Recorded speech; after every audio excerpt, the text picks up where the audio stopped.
시작기도 주님의 기도 하겠습니다. 성부와 성자 성령의 이름으로.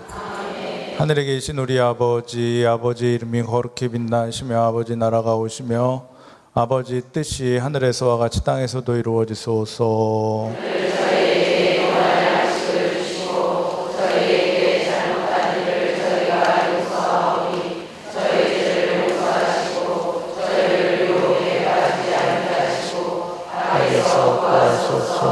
아멘.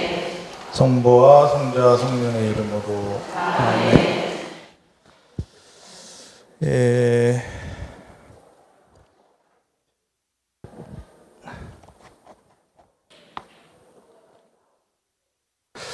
봄이 어느새 왔습니다. 봄이 왔고 벚꽃이 벌써 떨어져요. 큰일 났네 이거.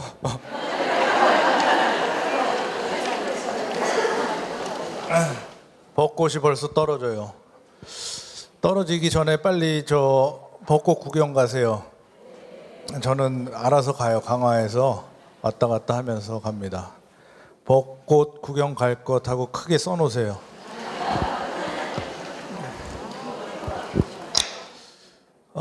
저는 강화도 북문밖에 모릅니다. 강화도에 동문, 서문, 남문, 북문 있는데 북문 축제 4월 10일까지 하고 뭐 여의도 있겠죠? 여의도.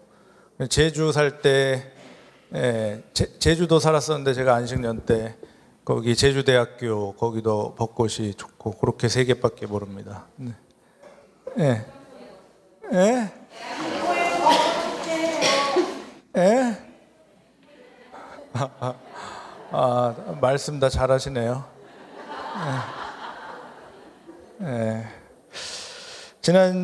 지난달에 이런 말씀 드렸어요. 베드로하고 바오로하고 싸웠다고. 이 갈라디아서 2장에 나옵니다. 갈라디아서 2장에 제가 한번 읽어드리겠습니다. 바오로가 이제 얘기하는 거예요. 그런데 케파가 베드로입니다. 안티오키아에 왔을 때 나는 그를 정면으로 반대하였습니다. 그가 단죄받을 일을 하였기 때문입니다. 야고보가 보낸 사람들이 오기 전에는 다른 민족들과 함께 음식을 먹더니 그들이 오자 할례받은 자들을 두려워한 나머지 몸을 사리며 다른 민족들과 거리를 두기 시작하였던 것입니다. 나머지 유다인들도 그와 함께 위선을 저지르고 바르나바까지도 그들과 함께 위선에 빠졌습니다. 그러니까 아주 정면으로 반대하였대요. 공동번역 성경에 보니까 면박을 주었습니다. 사람들 앞에서. 그러니까 베드로가 예루살렘에서 안티오키아로 갔어요. 안티오키아는 지도를 보니까 예루살렘에서 한 600km 정도 위에 있는 지역이에요. 이방인들이 사는 지역입니다. 거기에 가서 그러니까 맨 처음에는 유대인들이 그리스도 교인이 되었죠. 유대교 신자들이. 그러다가 복음이 전해지면서 유대교 신자들이 아닌 이방 민족들도 예수님을 믿기 시작한 거예요. 그래서 이 안티오키아가 그런 지역입니다. 근데 베드로가 처음에는 이방 민족들 사람들 중에 그리스도인이 됐잖아요. 세례받고 뭐 요셉 베드로 세례명 받았잖아요. 요 사람들하고도 같이 밥을 먹었다는 얘기예요. 그런데 예루살렘에서 다른 그리스도인들이 올라왔어. 유다인인 그리스도인이. 이 사람들은 이제 유다인들은 이제 율법, 구약의 율법도 지키던 사람들이죠. 이 사람들한테는 이방 민족하고 교류하는 게 율법으로 금지됐고 밥도 먹지 않게 했어요. 근데 이제 본토에서 올라오니까 베드로가 슬그머니 밥 같이 먹다가 슬그머니 뺐다는 겁니다. 그러니까 말도 안 하고 밥도 같이 안 먹고 그러다 보니까 이제 바오로가 화가 난 거예요. 정통 유다인은 오히려 바오로인데. 그래서 신문에 이거를 제가 찾아보니까 2010년 가톨릭 신문 우광호 기자가 이렇게 설명을 하더라고요. 고대인들은 예를 들어서 식사를 누구를 초대를 했어. 누구를 초대하다가 밥을 먹다가 이 사람이 주인집에 물건을 훔쳐서 달아났어요. 초대받은 손님이. 그러면 주인은 하루를 기다렸대요. 이 밥에 있는 게 다 소화가 될 때까지. 배에 있는 게 남아있는 동안은 형제다. 예. 그렇기 때문에 이 먹는 문제가 굉장히 중요했답니다. 예. 그만큼 먹는 게 중요해서 이게 바오로가 먹는 거 가지고 째째하게 화내고 그런 게 아니라, 물론 베드로 입장에서는 본토에서 올라온 유대인 그리스도인들의 감정을 건드리지 않으려고 나름대로 좋은 게 좋은 거지 하면서 슬그머니 이렇게 뺐는데, 바오로는 이를 이제 받아들일 수가 없었던 거예요. 예수님, 그리스도교에는 이 율법의 준수 이런 것이 예수님이 선포한 복음에는, 이 복음의 옷에는 걸맞지 않는 것이다. 그래서 율법은 행위가 아니라 예수님에 대한 믿음으로 의롭게 된다. 갈라디아서에 계속 이렇게 나옵니다. 이게 이제 아무튼 초대 교회의 모습이에요. 초대 교회. 교황님도 싸웠다. 우리 초대 교황님, 뭐 장모님도 있었죠. 초대 교황님이 결혼도 했다. 또 인간적인 흠도 많았다. 무식한 사람 같아요. 그리고 성격도 불같은 사람 같아요. 바오로도 성격이 불같은 사람 같아요. 이 베드로가 이제 칼 들고 예수님 순환당할 때 대사제의 종의 귀를 내리친 그런 사람이었고, 예수님을 위급할 때 3번이나 부인한 그런 사람이죠. 부인하기 전에는 어땠어요? 제가 죽는 한이 있어도 결코 부인하지 않겠습니다. 맹세합니다. 예수님한테 이렇게 얘기했다가 좀 즉흥적인 사람 같아요. 즉흥적인 사람. 아무튼 이런 초대 교황이 면박당하고 싸우고 뭐 그랬습니다. 그래서 예수님은 이 성인을, 이 거룩한 사람들을 제자로 뽑지 않으셨다. 부족한 사람 중에 부족한 사람들을 뽑으신 거예요. 교황의 별명이 뭐예요? 종들의 종이잖아요. 하느님의 종들의 종, 세르부스 세르보름 데이. 그래서 제가 신학교 입학할 때 입학식도 하기 전에 이제 선배 신학생 한 분이 저한테 이런 말을 했어요. 신학교는 천사들만 사는 곳이 아니다. 천사들만 사는 곳이 아니다. 그래서 저는 다 천사인데 몇 명 좀 안 좋은 애들이 있나 보다 했더니 뭐 별의별 놈들이 다 왔어. 그리고 별의별 놈들이 다 신부됐어. 그리고 뭐 잘 살고 있어요, 나름대로. 뭐 친한 친구 있고 아주 싫어하는 친구도 있어요. 제가 이 성당도 어떻습니까? 성당도 천사들만 사는 곳이 아닙니다. 우리 예비 신자들 이제 세례 받고 이제 호기롭게 이제 큰 꿈을 품고 성당 생활을 이제 시작하는 거예요. 그러다 보니까 또 여기 치이고 저기 치이고, 그러다 보니까 상처받고, 성당 내가 하느님 보러 나왔는데 왜 사람한테 상처받아야 돼? 하면서 나오기 싫고, 그러니까 돌밭에 뿌려진 씨앗처럼 이 뿌리를 내리려다가 뿌리도 못 내리고 말라 죽는 그런 신자들이 있습니다. 여기 계시는 구반장님들은 어느 정도 치워보신 분들이다. 단단해진 분들. 또 한편으로는 어쩌면 이제 다른 분들에게도 상처도 주고 또 받기도 하고 뭐 그랬던 분들입니다. 상처를 받으면 어떻게 되느냐? 줄기가 굵어져요. 줄기가 굵어져. 바람에도 덜 휘청거리게 된다. 누가 나를 뒷담화했다 그러면 앞담화 안 해서 얼마나 다행이야. 그렇게 되는 거예요. 그 사람도 마음 불편하겠지. 그러니까 앞담화도 못하지. 이렇게 되는 겁니다. 그러니까 상처받을까봐 두려워하지 말아라. 상처받을까 두려워하지 말아라. 우리 독일 철학자 중에 쇼펜하우어, 한번 들어봤을 텐데, 쇼펜하우어가 이런 얘기를 했어요. 고슴도치 딜레마. 고슴도치 딜레마. 날이 추운데, 날이 너무 추워서 멍멍이들, 고양이들 보면 새끼들끼리 끼안고 자는데, 고슴도치들도 같이 좀 붙어 들어가자마자 서로 찔려. 그러니까 이 평생 외롭게 살 수밖에 없는 이 고슴도치의 딜레마, 우화로 표현을 했습니다. 쇼펜하우어가. 이 푸시킨이라고 19세기 러시아 시인이 있는데 삶이 그대를 속일지라도 이런 시 한번 다 아시겠지만 읽어드리겠습니다. 삶이 그대를 속일지라도 슬퍼하거나 노여워하지 말라. 슬픈 날은 참고 견디라. 즐거운 날은 오고야 말리니. 마음은 미래를 바라느니 현재는 한없이 우울한 것. 모든 것 하염없이 사라지나 지나가 버린 것 그리움이 될지니. 이런 시가 있습니다. 추위에 혼자 떠는 고슴도치가 되지 말라는 얘기입니다. 조금 상처받아도 좀 단단해지면 같이 갈 수 있습니다.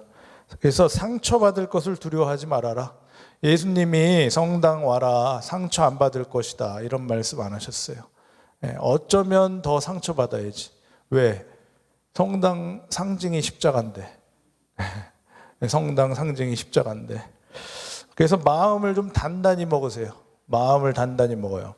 니체 19세기 독일 철학자 니체가 이런 말을 했습니다. 나를 죽이지 못하는 것은 어떻게 해요? 나를 죽이지 못하는 것은 나를 더욱 강하게 한다. 나를 죽이지 못해. 어떤 저항이 왔어. 어떤 악마가 왔어. 나를 죽이지 못해. 그러면 오히려 나를 더 강하게 한다.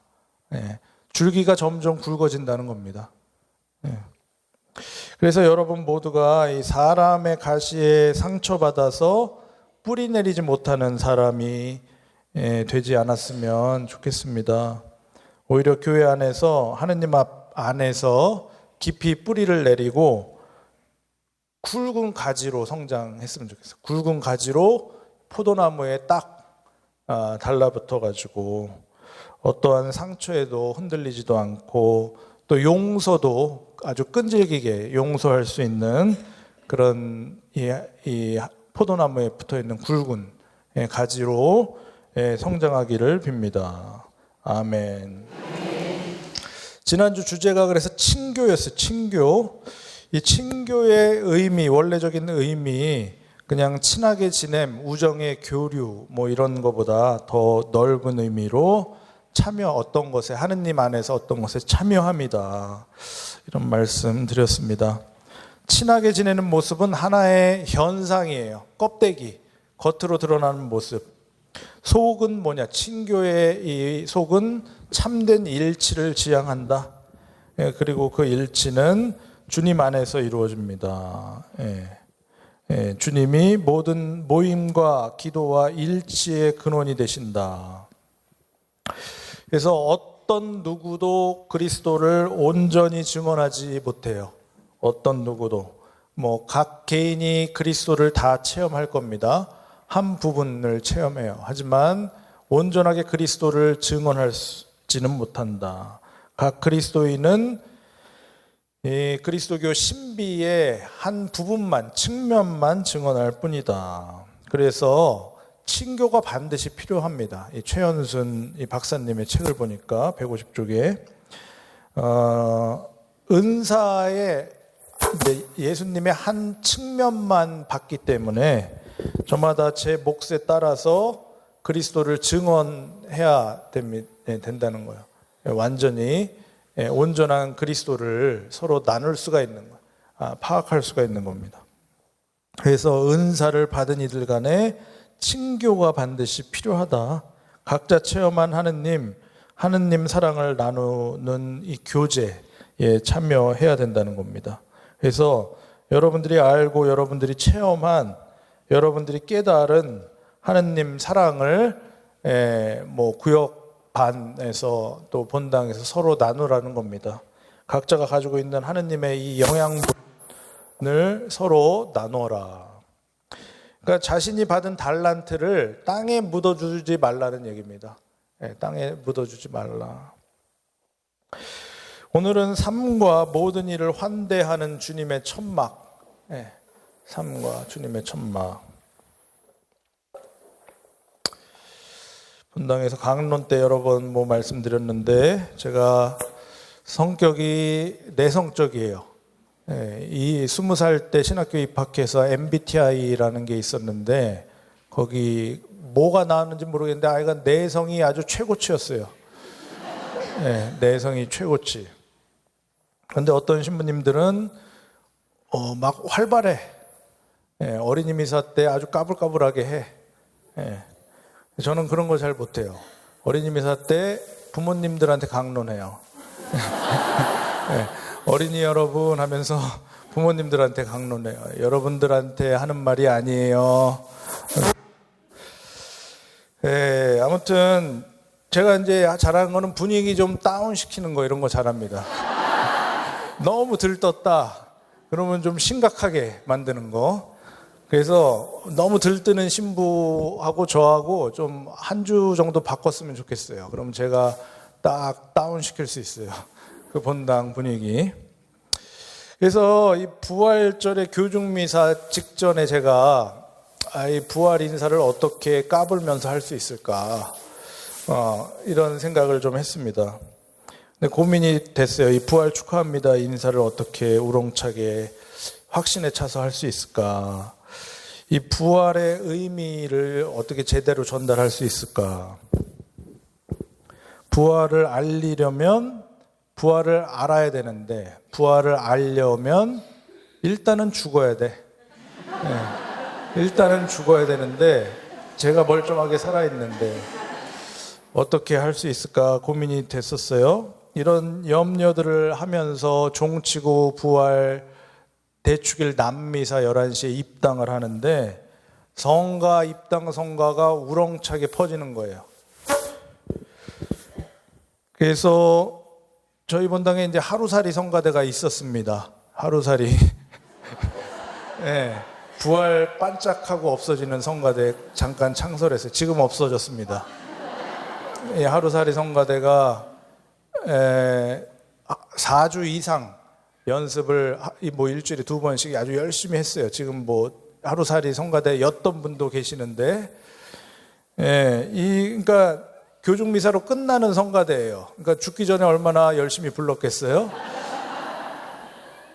그러니까 이 하루살이 성가대하고 이 신자분들하고 이 온 마음으로 정성을 다해서 목소리를 이빠이 크게 내서 성가를 하는데, 이 마음이 입당하면서 슬금슬금 기뻐지기 시작하는 겁니다.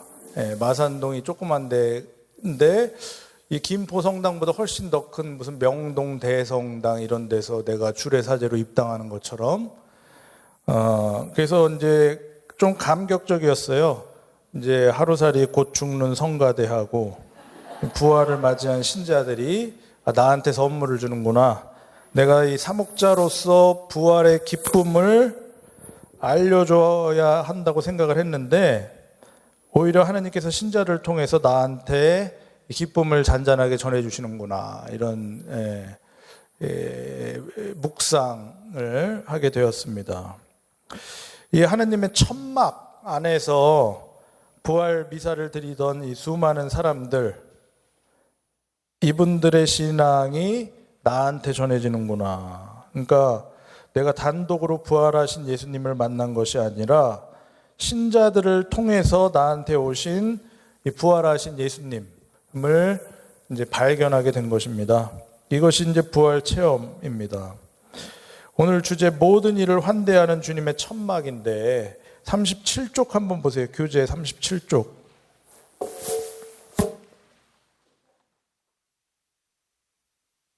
37쪽의 맨 위에 본 나눔.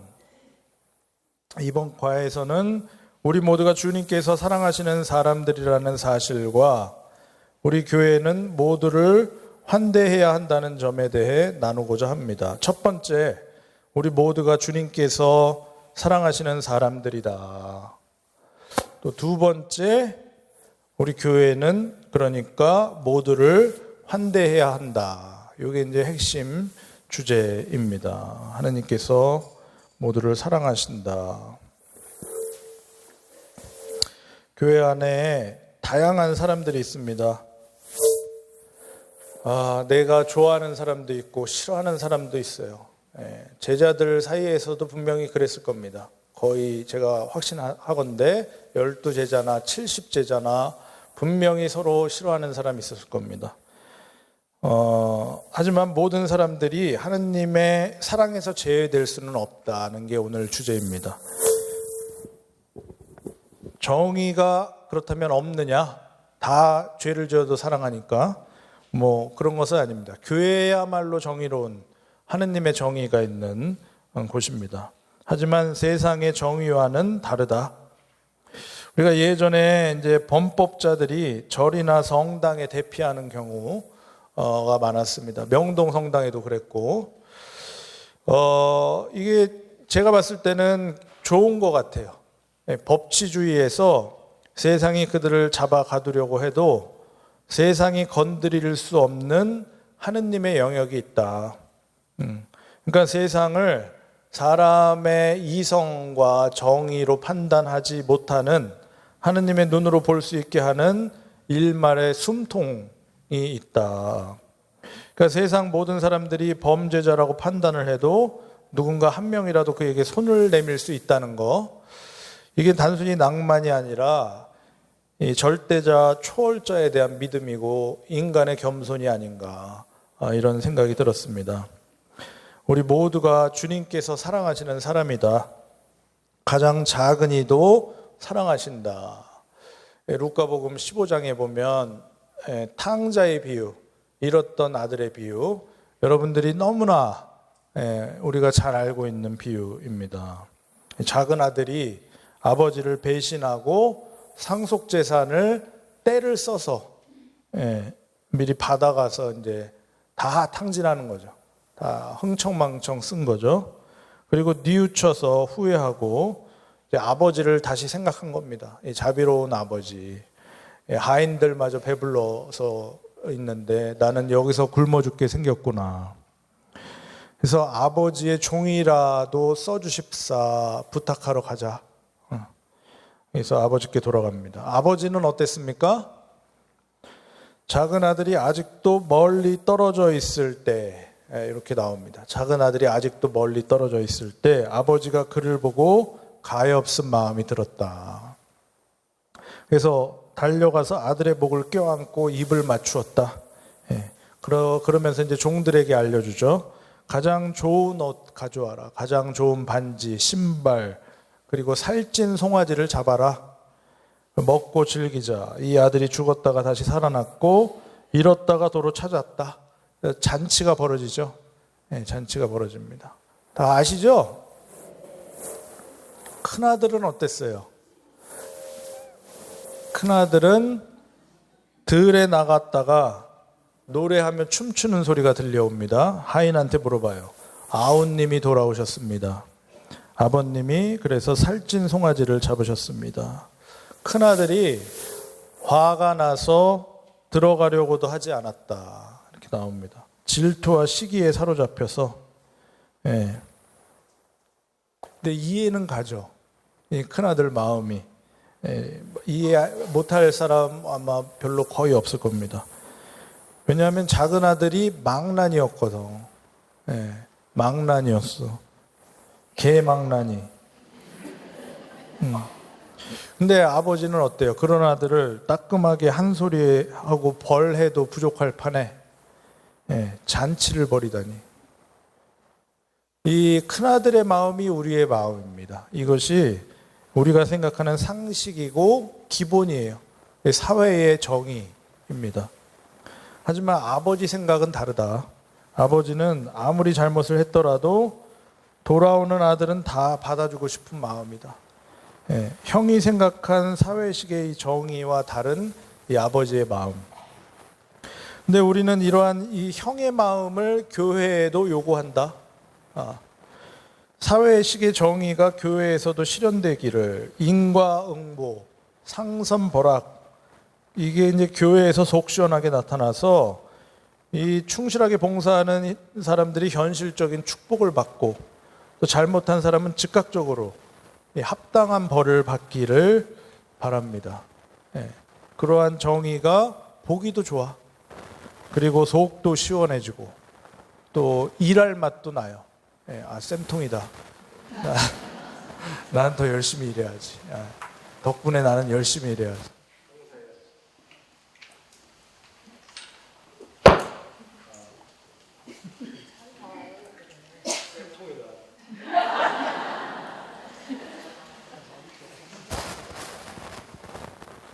하지만 교회는 사회가 아니다.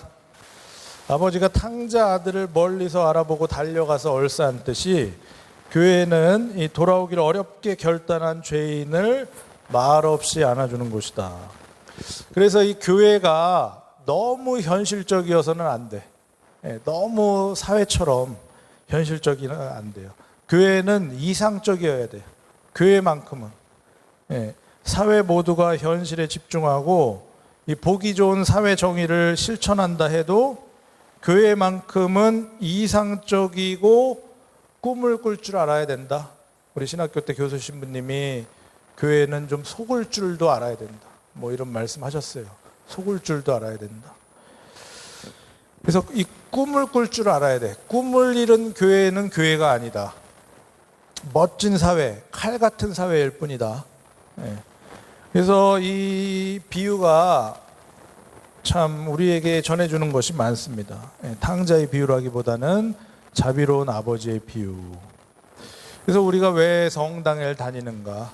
우리 성당에 왜 다니나? 사회가 실현하고자 하는 이 상선벌악, 인과응보를 내 눈으로 보기 위해서 다니는가? 성당에서 통쾌한 정의를 체험하기 위해서 다니는가? 하지만 온전한 심판과 단죄는 하느님의 영역이다. 그러니까 아까 상처받을 각오하라 그랬는데 마음 단단히 먹어야 돼요. 성당 다니려면. 마음 단단히 먹어요. 실망하지 않을. 실망도 뭐 여러 번 해야 되겠지. 교회가 뭐 이래. 뭐 잘못하면 그러면 예수님이 사회 정의대로 하려면 다 때려 부쉈어야지. 예수님부터. 그래서 왜 우리가 성당을 다니는가? 저는 왜 다니냐? 꿈꾸기 위해 성당 다닌다. 꿈꾸기 위해 성당 다닌다. 아주 바보같이 이상적인 그런 것을 위해. 우리 각자는 성당에서 이 자비로운 아버지 만나야 돼요. 자비로운 아버지. 하지만 같은 아버지도 형의 입장에서는 어때? 형의 입장에서는 뭐예요? 자비로운 아버지예요? 바보 같은, 바보 같고 이상한. 그래서 내가 성당에서 좀 어떤 아버지 만나나 생각 좀 해보세요. 자비로운 아버지 만나나 불합리한 아버지를 만나나. 아버지의 것이 모두 다 자기 것이라는 것을 까먹고 이 형, 아버지가 뭐라 그래요? 내 것은 다 네 것이 아니냐. 이게 달래는 거죠. 집에 돌아오라고. 그럴 때 아버지가 내 것은 다 너희 것이 아니냐. 근데 이것도 까먹고 그냥 돌아온 동생을 질투하는 형의 모습. 이것이 바로 내가 아닌가. 이런 반성, 사순절 끝났지만 할 수 있습니다.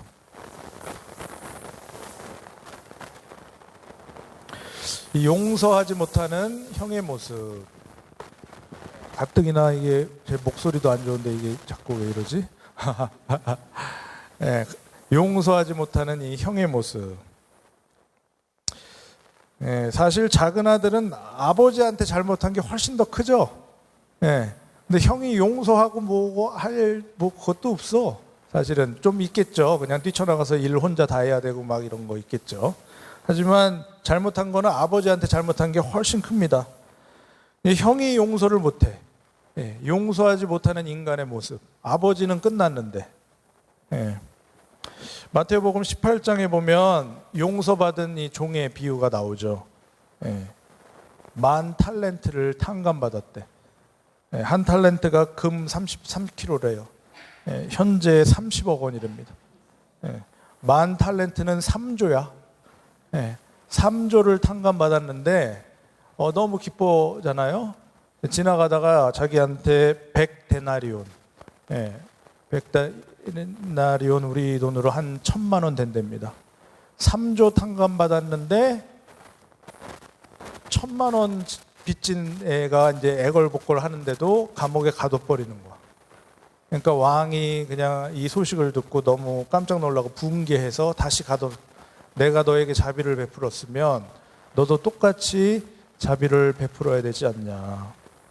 그래서 예수님께서 이렇게 말씀하십니다. 너희가 저마다 자기 형제를 마음으로부터 용서하지 않으면 하늘에 대해 아버지께서도 너희에게 그와 같이 하실 것이다. 마음으로부터 용서하래요. 용서 이제 오늘부터 하면 내일 용서됩니까? 용서가 쉽지 않죠. 섣불리 우리가 용서한다고 말하거나 눈물 흘리면서 콧물 흘리면서 용서했다고 생각하고 용서한다 이렇게 말했다가 또 뒤끝이 남아가지고 괴로운 적 있었죠. 마음으로부터 용서하기가 얼마나 어려울까. 그냥 사랑하지 않으려 해도 사랑하게 되는 것처럼 용서하고자 해도 용서가 안 되는 그런 감정이 아닐까.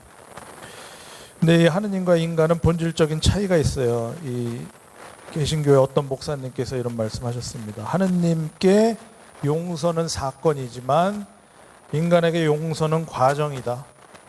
인간에게 용서는 과정이다. 이웃 하나를 마음으로부터 용서하는 게 한 번의 결심이 아니다. 7번씩 77번이라는 과정을 거쳐서 어느 순간에 이제 마음이 녹아내리고 이제 마음으로부터 이제 용서하게 된다는 것입니다. 그러니까 너무 괴로워하지 말아라. 용서가 안 돼도. 하느님은 순간이고 사건이래요. 인간은 과정이래요. 과정. 조금씩 녹아 없어지는 겁니다. 우리가 고해성사 할 때 많은 분들이 그래요. 같은 죄를 반복합니다. 같은 죄를 반복합니다. 제가 들을 땐 그래요. 같은 죄만 지어서 얼마나 다행이야. 같은 죄만 지어서 얼마나 다행이야. 또 다른 거 새로운 거 나와봐. 더 문제지. 게다가 고해성사를 통해서 하느님께서는 용서해 주시고 끝나는 거예요. 하느님한테 용서는 순간이고 사건입니다. 이 작은 아들을 바로 안아주시는 하느님, 뒤끝이 없는 거예요. 뒤끝이 없어요. 한 번 용서하고 잊어버리신다는 겁니다. 인간한테는 그게 안 되나 봐요. 인간은 용서가 그렇게 힘들고 과정이라서 자기 스스로도 용서가 안 돼. 그래서 같은 죄를 또 고백합니다. 이렇게 생각해요. 근데 하느님은 한 번 용서한 것은 다 까먹었어. 다 까먹었어요. 그래서 고해 때 다시 고백하는 나의 이 같은 죄는 하느님은 처음 듣는 죄야. 하느님은 처음 듣는 죄예요. 근데 인간은 스스로가 용서가 안 돼서 같은 죄를 또 고백합니다. 그래서 용기를 내어서 고해성사를 보아라.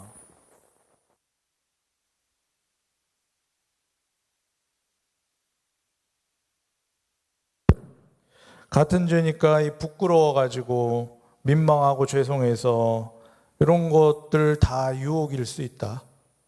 유혹일 수 있다. 인간의 한계를 보지 말고 하느님의 자비하심을 보아라.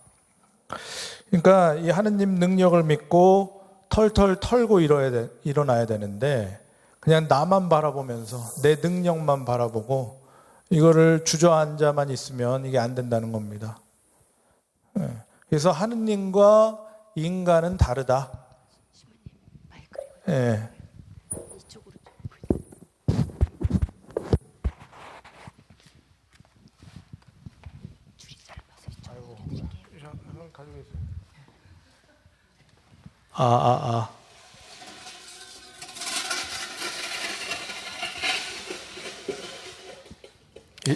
이런 거 편집되나?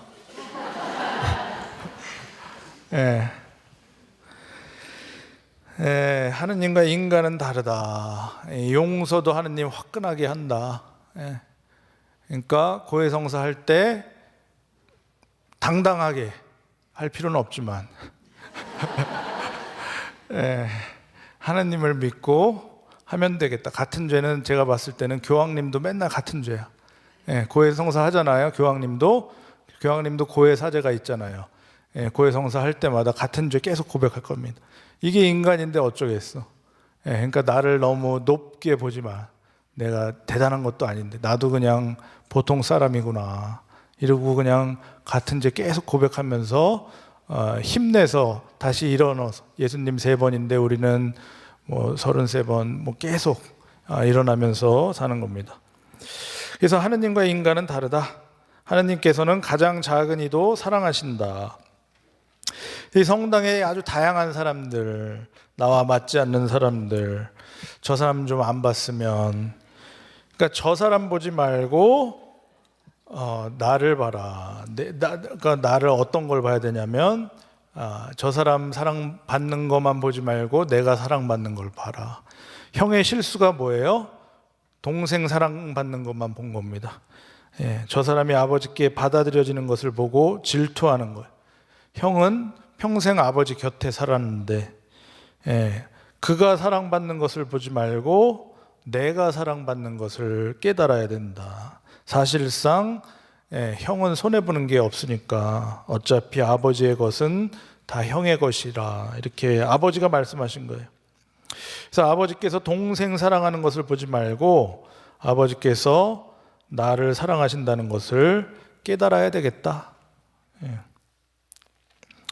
그렇다고 하느님께서는 모든 사람을 똑같이 사랑하시나? 내가 싫어하는 사람도 모두 똑같이 사랑하시는가? 그러면 또 샘나지. 그러면 어떻게 저런 사람을 또 사랑해?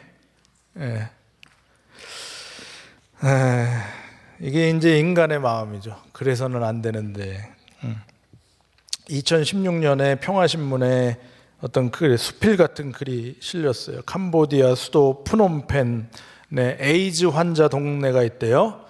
거기에 사랑의 선교회 수녀원이 있는데 거기 이제 에이즈 바이러스 보균자 부모의 아이들이 에이즈 환자로 태어난대요.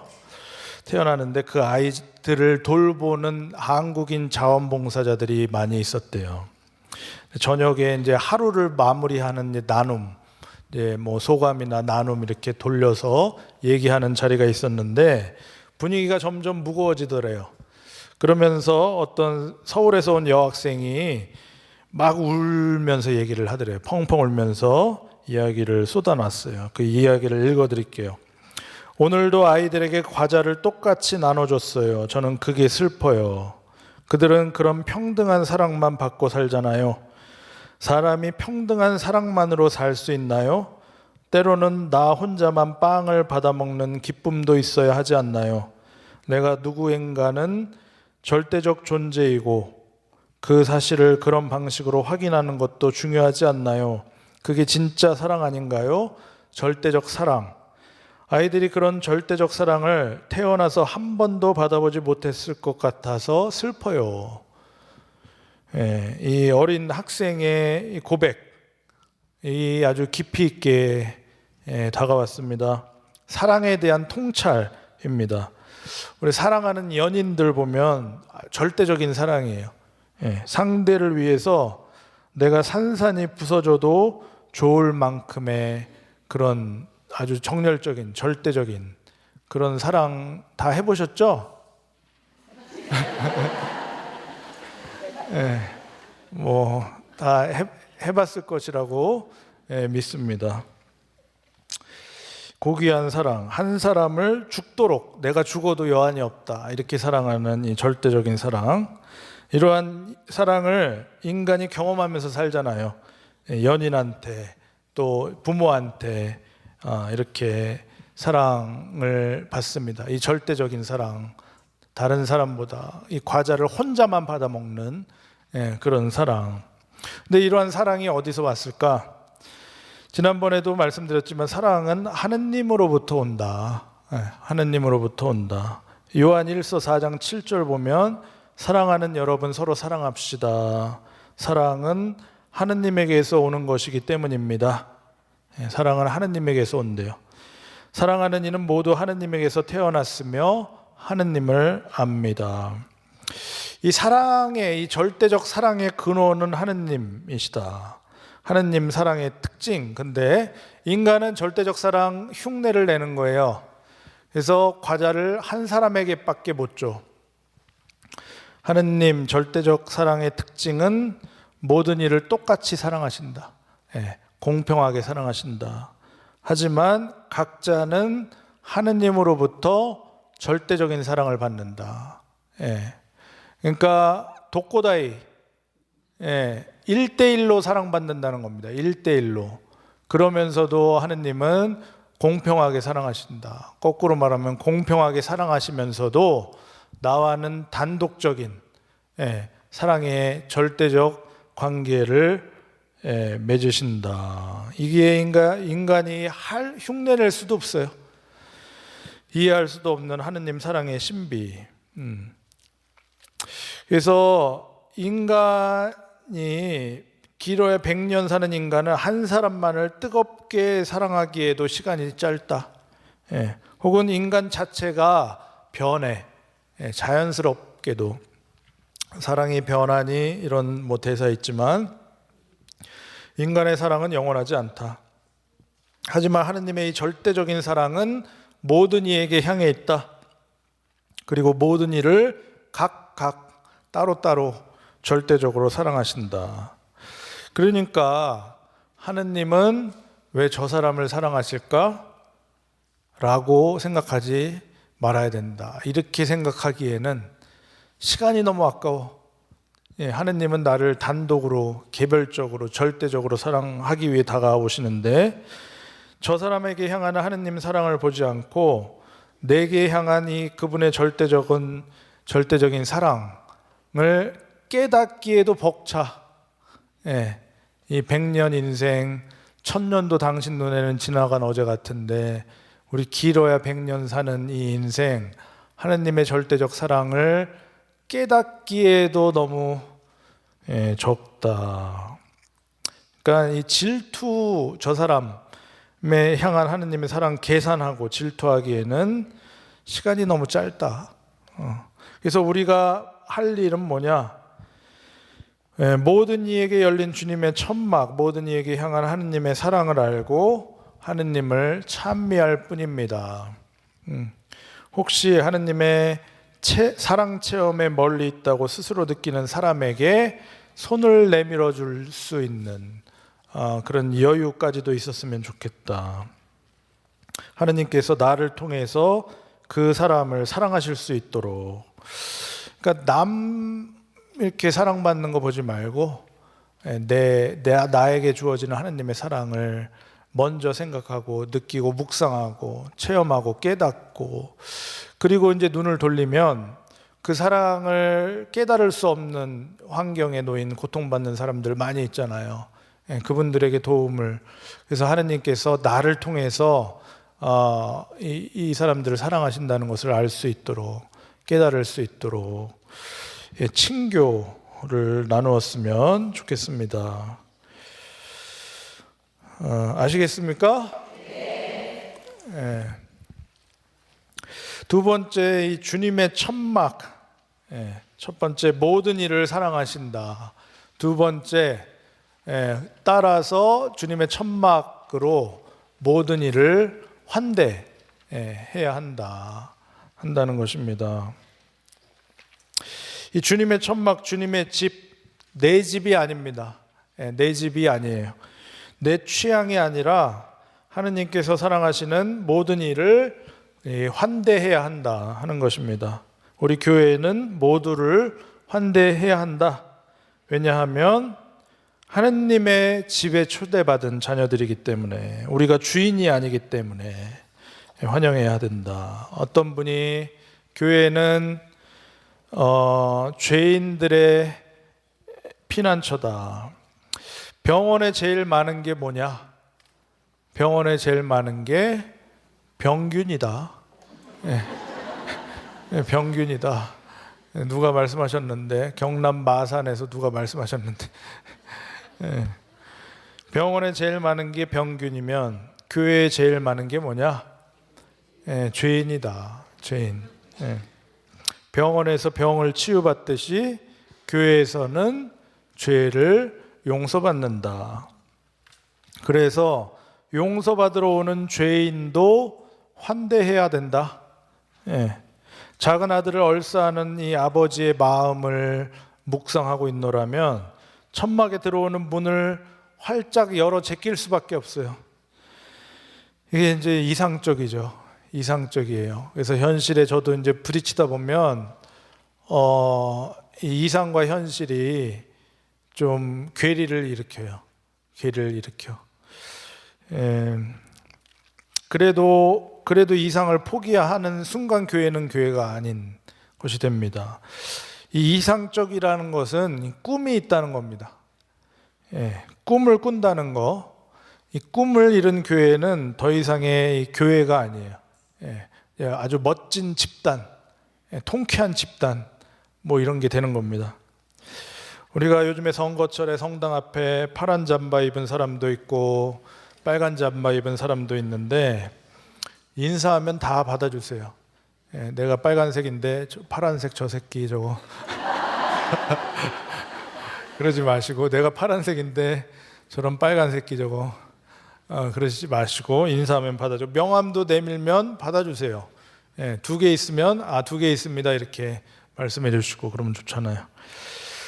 저분도 신자인지 아닌지 어떻게 알아요? 우리가 성당 다니는 사람인지 아닌지 어떻게 알아? 또 신자가 아니면 어때? 신자가 아니면 더 좋지.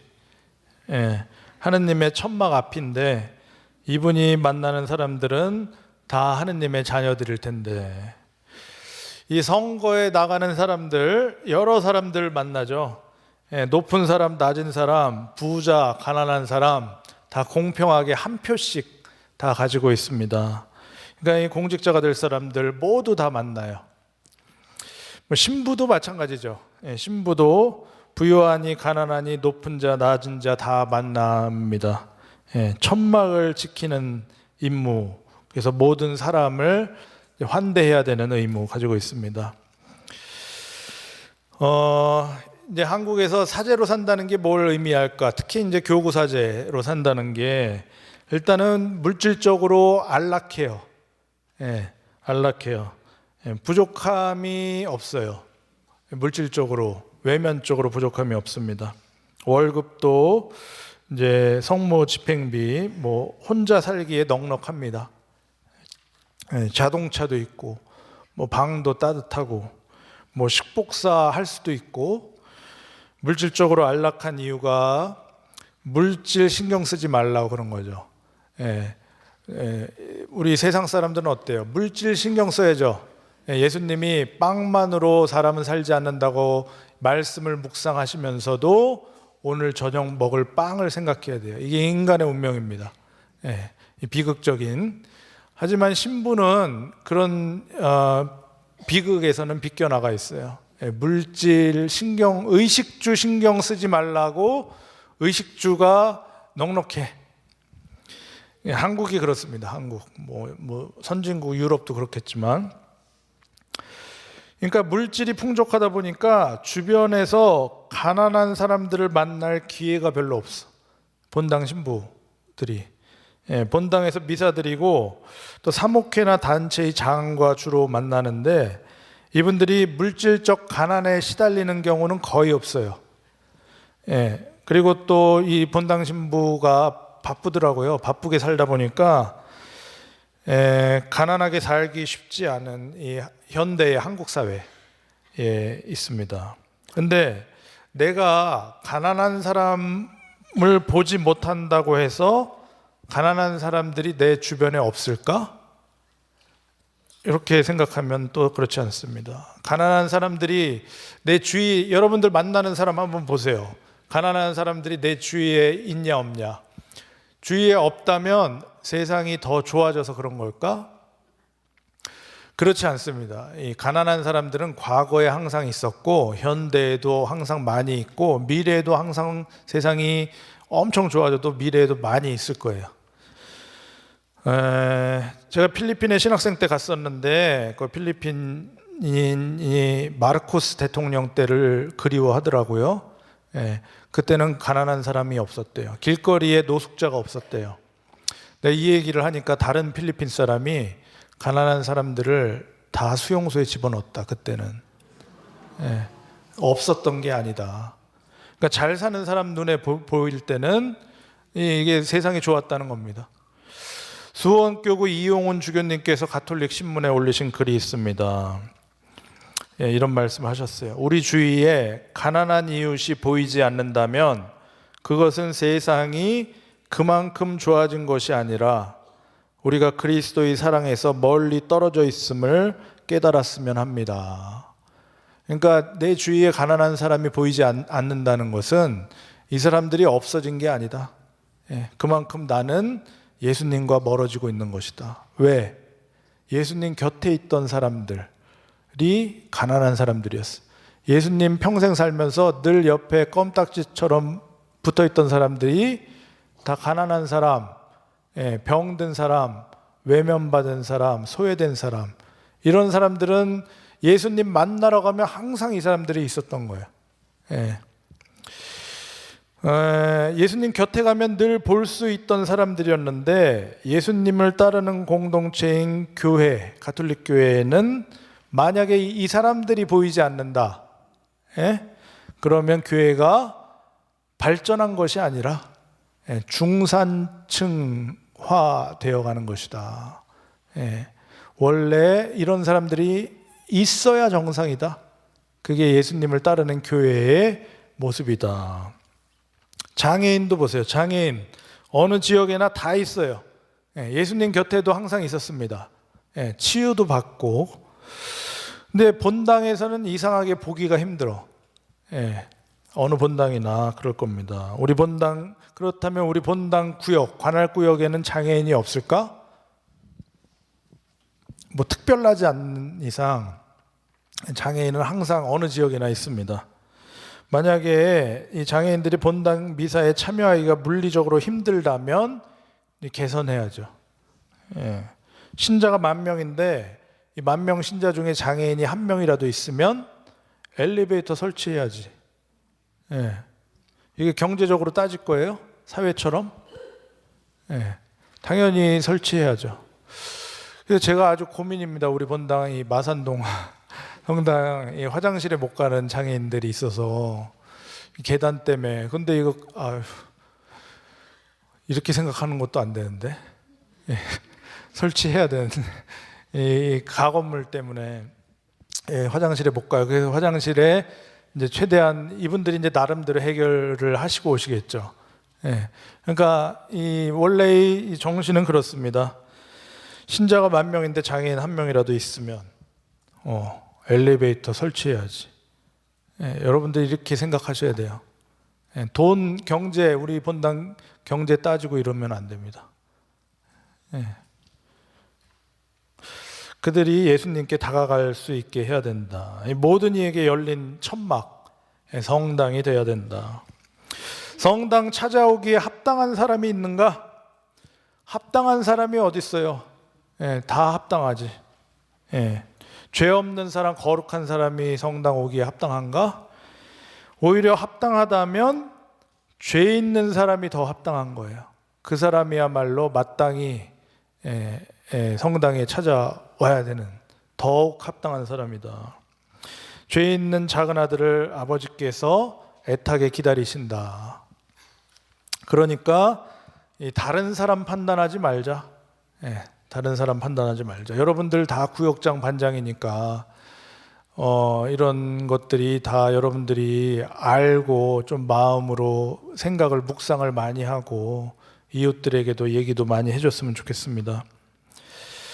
저 사람이 영성체를 하는지 안 하는지, 뭐 고해성사를 하는지 안 하는지, 교무금을 내는지, 주일미사를 빠지지 않고 나오는지, 이렇게 남의 문제를 고민하나? 혹시나 있다면 자기는 정작 당사자가 고민해야 될 문제를 당사자가 더 고민할 텐데 이렇게 남의 문제까지 고민할 시간이 없어. 100년 인생 짧다니까요. 사람을 구별하고 끼리끼리 놀지 말자. 이 끼리끼리는 이제 친교와도 반대가 됩니다. 근데 이제 인간이 살면 끼리끼리는 좀 뭐 인간의 습성 같기도 하고 그렇습니다. 코린토 교회, 초대교회 내부 문제들도 있었어요. 이 바오로 사도가 코린토 교회에 편지를 썼습니다. 코린토 1서 1장 12절에 보면 여러분이 저마다 나는 바오로 편이다, 나는 아폴로 편이다, 나는 케파 편이다, 나는 그리스도 편이다 하고 말한다는 것입니다. 이 고린토의 부유한 상업도시의 그리스도인 공동체가 너는 누구 데레사 편이냐, 너는 세실리아 편이냐, 너는 누구 편이냐 이렇게 나뉘었다는 거예요. 바오로는 이 코린토 교회 분열로 인해서 그리스도 복음 능력이 사라진다, 그리고 그리스도 교가 위협받는다 이렇게 판단하고 코린토 신자들에게 이제 지적하고 이제 경고하고 뭐 이런 격려하는 글을 썼습니다. 이 악마 마귀 디아블로스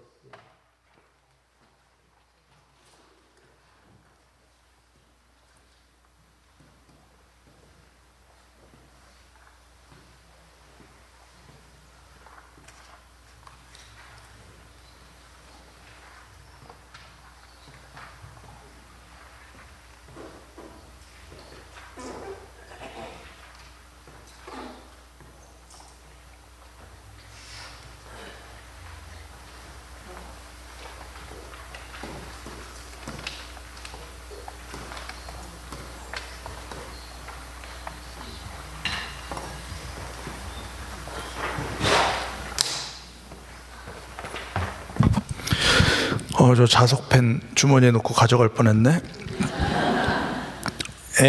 이 악마 마귀 히란 말로 디아볼로스 이런 말입니다. 디아볼로스 여기 있죠.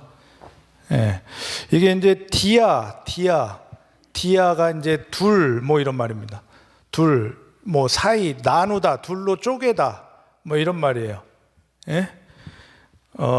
그래서 뭐 여기 대화, 영어 다이얼로그 이 둘이서 하는 대화. 그리고 뭐 둘이 노래 부를 때 듀오 막 그러죠. 듀엣 이런 거 다 디아에서 이제 온 말입니다. 둘로 나누는 거. 악마의 특징이 이제 둘로 나누는 것입니다. 갈라치기 하는 거, 편을 나누는 거. 그래서 악마는 하느님과 인간을 가르는 자다, 분리시키는 자가 악마입니다. 이 디아의 반대말이 무엇이냐? 신이에요. 시노도스 할 때 신은 합치는 겁니다. 시노도스 우리말로 해석했는데 공동합의성 뭐 이렇게 번역을 하잖아요. 공동합의성. 그래서 하나로 이제 묶는 거, 함께 공동으로 같이. 그래서 하느님의 천막에서 우리가 디아볼로스 되지 말아야 되겠다. 디아볼로스. 나누고 가르고 이런 거. 물론 친한 사람들끼리 어울리고 이런 거 뭐 나쁜 거 아니죠. 나쁜 거 아니죠. 근데 나도 모르게 이제 뒷담화 하다 보면 계속 이렇게 되니까, 물론 나도 마음이 약해서 뒷담화 하는 거죠. 마음이 약해서 뒷담화 하는 거죠. 하지만 의식적으로 좀 이렇게 안 하도록 해야 되겠다. 남의 말에 또 너무 신경 쓰지 말고, 말 많이 신경 쓰는 사람이 말 많이 하는 사람이래요. 말 많이 하는 사람들이 가장 남의 말을 신경 쓰고, 말 많이 신경 쓰는 사람들이 가장 말 많이 한대요. 그래서 저 사람도 인간인가 보다 이렇게 좀 받아줬으면 좋겠습니다. 하느님의 천막에서 디아볼로스 나누지 말고 시노달리타스 해야. 그래서 이거 지금 다 시노달리타스 지금 하는 겁니다. 공동체 만들려고. 공동체. 하느님께서는 늘 준비가 되어 있으시다. 어떤 준비냐? 모든 일을 받아들이실 준비. 모든 일을 환대하고 각 사람을 절대적으로 각각 절대적으로 사랑할 수 있는, 사랑하기 위한 준비가 되어 있으시다. 근데 인간이 막아서야 되겠느냐? 사실 인간이 천막의 문을 지키고 있어요. 그래서 들여보내느냐 마냐는 인간의 어떤 재량 같습니다. 이 천막의 문은 사람이 잡고 있기 때문에 이것을 하느님 원하시는 대로 좀 열어둬야 된다. 열어두면서 마음 단단히 먹어야지. 마음 단단히 먹어야지. 나도 상처받으면 굵어지는구나. 그리고 하느님께서는 모든 일을 사랑하시는구나. 그 사랑에서 나도 절대적으로 하느님이 단독적으로 사랑하시는구나. 이런 사랑을 받고 모든 일을 환대해야 되겠다. 이렇게 생각을 하셔야죠. 교재 37쪽 보시면 굵은 글씨 있습니다. 그 아래쪽에 굵은 글씨 있는데 한번 읽겠습니다. 신호드 정신을 살아가는 교회는 모두에게 열려 있고 모두를 환대하며 포용한다. 또 그 안에서 모두가 받아들여짐을 체험하는 그런 교회를 건설하라는 것이다. 이상적이죠? 네, 엄청 이상적입니다. 근데 이게 이제 이상이 완성되는 것을 우리 눈으로 볼 수 있을까 하면 조금 힘들 수도 있어요. 이상이라는 것은 채워지면 이상이 아니에요. 채워지면 이상이 아니에요. 채워지는 순간 현실이에요. 이상은 항상 남겨놔야 돼. 내가 이상은 너는 안 채운다 이러고 남겨놓으세요. 대신에 다가가는 겁니다. 이상은 점점 다가가는 거예요. 이상은 멀리 가지는 않을 거예요. 그대로 있을 겁니다. 이상은 우리가 점점 다가가는 그런 교회. 이상이 없어지면 예수님의 꿈을 여기다 박아놨는데, 교회에다 박아놨는데 이게 없어지면 교회가 아니다. 그래서 우리는 서로 싸우고 용서하고 이런 과정 중에도 점점 이상을 향해 다가가는 겁니다. 인간은 실수하면서 계속 용서받고 같은 죄를 계속 반복해도 하느님은 모른 척 용서해 주시고, 그러면서 인간은 성장하는 것이고, 교회도 또 이렇게 서로 미워하고 갈라치기 하고 그러면서 다시 안아주고 하면서 그 교회는 조금씩 이 이상에 가까이 다가가는, 끊임없이 다가가야 하는 그런 게 교회입니다. 또 부활 시기 기쁘게 잘 지내시고 벚꽃 다 떨어지면 5월에 다른 5월에 어린이 같은 이 푸른 잎들 사이에서 뵙도록 하겠습니다. 그럼 마친 기도 성모성 영광성 하겠습니다. 성부와 성자 성령의 이름으로 아멘. 은총이 가득하신 마리아님 기뻐하소서. 주님께서 함께 계시니 여인 중에 복되시며 태중의 아들 예수님 또한 복되시나이다.